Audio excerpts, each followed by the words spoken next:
You were taught that you have 5 senses: sight, hearing, touch, taste, and smell, the pillars of perception in the physical world. Then you may have heard whispers of a 6th sense, often framed as intuition, a kind of mystical add-on reserved for the gifted or the lucky. But what if I told you there's more?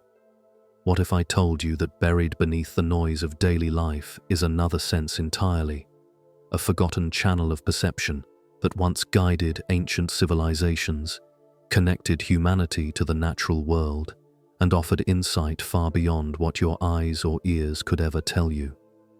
They hid it from you, not by erasing it from your biology, but by drowning it in distraction, conditioning, and doubt.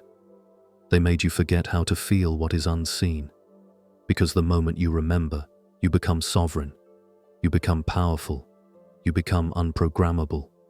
This hidden sense, what some call the 8th sense, isn't science fiction or spiritual fantasy. It is the innate human ability to perceive vibration, not metaphorical vibration, but actual energetic frequency. Everything in existence vibrates. Your body, your thoughts, your emotions, your surroundings, all are pulsing with invisible data, and your 8th sense was designed to read it, to interpret the energy behind words, to sense danger before it appears, to recognize truth without proof, to navigate the world not by logic alone, but by resonance. This is the sense the animals never lost, the one children still access before it's trained out of them, the one you've always had, but were never told how to use. You've felt it before. The unspoken tension in a room, the pull toward a stranger for no reason, the sinking feeling that something's off, even when everything looks normal, the sudden clarity that tells you, turn left instead of right. That's not coincidence. That's not paranoia. That's your 8th sense, trying to speak, trying to lead, trying to wake you up from the trance of 5-sense reality. But the modern world isn't built to support this perception. It's built to dull it, to drown it out with screens, noise, synthetic foods, fluorescent lights, and mental overstimulation. Because when your energetic perception is active, you become hard to manipulate. You begin to see the lie behind the smile.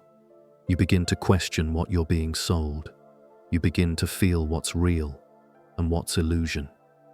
Ancient cultures revered this sense. The shamans, the oracles, the mystics, they didn't guess, they perceived. Through altered states, deep silence, and connection with nature, they activated parts of the brain and nervous system that lie dormant in most of us. They could read fields of energy, communicate without words, and sense patterns beyond linear time. And this wasn't magic. It was biology in alignment with consciousness. You still have that ability. It was never taken, only buried. The 8th sense lives in your heart, your gut, your skin, your breath. It speaks through chills, pulses, tightness, expansion. It doesn't argue, it knows, and it doesn't need permission from the mind to function. In fact, the mind often gets in the way, because the mind wants certainty, evidence, logic. But the 8th sense lives in the body, in the subtle, in the soft space between thoughts. You felt it when you knew someone was lying, before they even spoke. You felt it when a place felt off, though no one else noticed. You felt it in love, in grief, in awe. Those moments when the veil thins and your body tells you more than your brain ever could. The reason you were never taught about this sense is simple. It threatens the structure of control. A person who feels energy cannot be easily deceived. A person who listens to their inner knowing doesn't blindly follow the herd. A person who senses resonance sees beyond credentials, status, and authority. And that is dangerous, not to society, but to systems that depend on your compliance.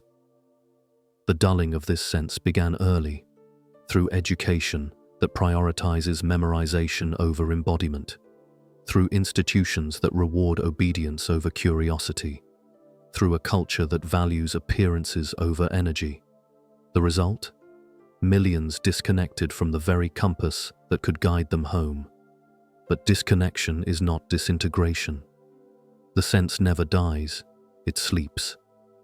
And now, for many, it's waking up. Often in quiet moments, a flash of knowing, an intuitive nudge, a sudden realization that a path, a person, a place no longer resonates. You may feel it as discomfort in old environments, a need for silence, a craving for authenticity. You may feel more sensitive to light, sound, people's emotions. That sensitivity isn't weakness, it's awareness. It's your nervous system adjusting, your body learning to listen again. Don't numb it, don't explain it away. Welcome it, train it, trust it. Reactivating the eighth sense is not about adding something new. It's about removing what blocks it. Fear, doubt, overthinking, toxic input, disconnection from your own body. The path is one of subtraction, peeling away the noise until you can hear the subtle again. Meditation helps. Breathwork helps. Time in nature helps. But above all, trust helps. The more you trust the signal, the clearer it becomes. The more you act on it, the more it strengthens. And over time, it becomes your compass, more reliable than reason, more precise than logic. Imagine living in a world where people trusted this sense, where decisions were made not just from the head, but from the field, where children were taught to feel energy, not ignore it, where medicine considered vibration, where truth wasn't shouted, but felt. That world isn't fiction, it's memory. It's what ancient civilizations once lived, and it's what's being reawakened now, in you and in many. The eighth sense is the return to wholeness, the return to sovereignty, the return to truth. And yes, you may feel alone at first, because this sense makes you see. You'll see the lies people tell themselves. You'll feel the dissonance in environments you once tolerated. You'll no longer be able to fake it. And that can be lonely, but not for long, because the more you live in your truth, the more you attract others who do the same. Resonance finds resonance, and together you begin to form a new field, one based not on manipulation, but on coherence, on clarity, on energetic alignment. The eighth sense isn't a gift, it's your birthright. It's not rare, it's remembered, and it doesn't make you special. It makes you aware, aware of the invisible strings that guide life, aware of the subtle cues that speak louder than words, aware of the space between things, where truth lives. So next time you feel a pull, a pause, a quiet whisper that defies explanation, don't ignore it.